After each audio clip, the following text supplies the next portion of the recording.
tea. How to jump a fence. When storms blow in from the Atlantic Ocean and batter the coast of the west of Ireland, they wash clean the air. If the sun starts shining after these storms, it turns the light all buttery and golden. And such was the light this particular afternoon. I'm 31, 32, and I'm with my girlfriend at the time, walking by the harbour in Galway. She had such a bewitching, enchanting accent. It wouldn't be hot outside, but Ben, the sun is spitting the stones like. She would never ask me my opinion, but she'd say, what do you think, Ben? Tell the truth and shame the devil. And this particular afternoon, she pointed at a stone wall, like one of those walls about so high that you would see in an Irish tourist brochure, built by Irish farmers, made of stones piled up there over the years. And she said, Ben, do you think you could jump that fence there? And I looked at the wall and I looked at her. I said, of course I could jump that fence. So I let go of her hand and I start my run up and I approach the fence and I leap into the air, flying high. My first foot passes over the fence and I look down and I realise the disaster that's about to happen.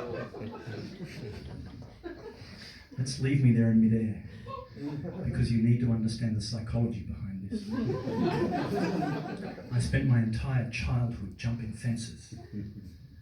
It began with my grandfather Max's fence. I would start way out behind the house and run around the side and turn the corner and accelerate across the grass and leap at the fence, and I would sail into the air, rising higher and higher until at the peak of my trajectory I'd experience a moment of gut-rising weightlessness, and I would survey my kingdom, and then gravity would gently bring me back to earth.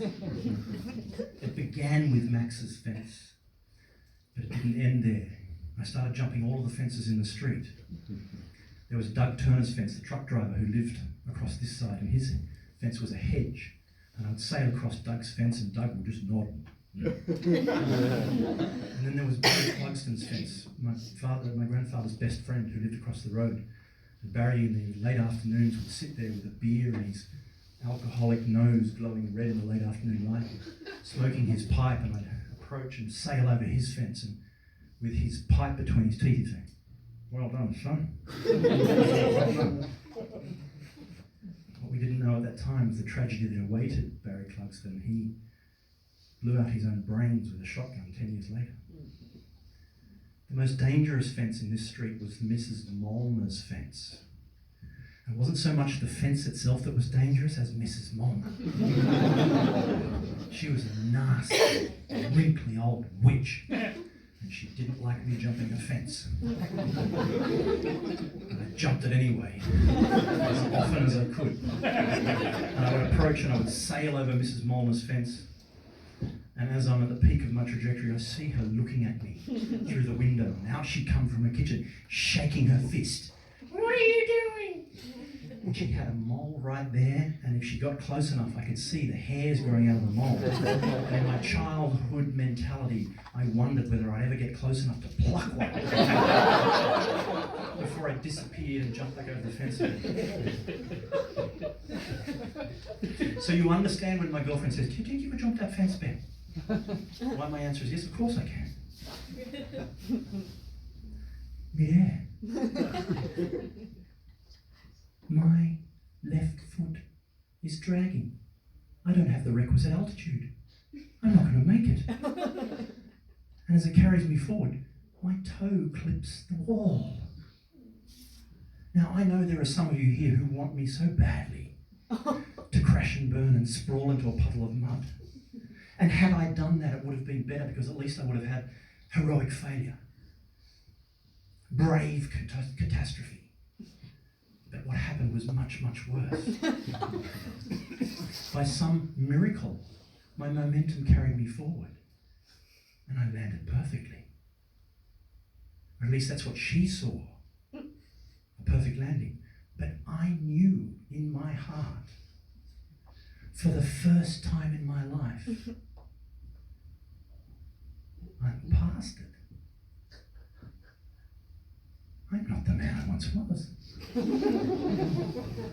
I'm only 31. From here, it's a slow downhill trajectory. The first time you have an intimation of your own mortality is an existential crisis. What did I do? I just trotted back around the fence and held her hand again, and I didn't even fess up to the fact that my foot had caught. I carried that dirty little secret within.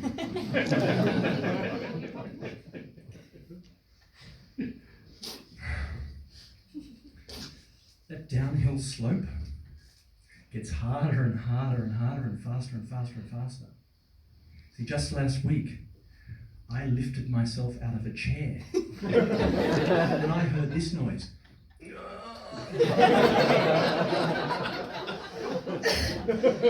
I was the only one in the room, so it can only have come from me.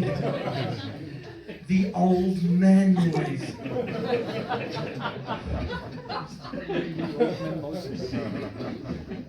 That fence in Ireland was the last fence I ever jumped. The only fences I jump now are the fences of memory. But at least there, I still leap and sail into that bright blue sky. Thank you.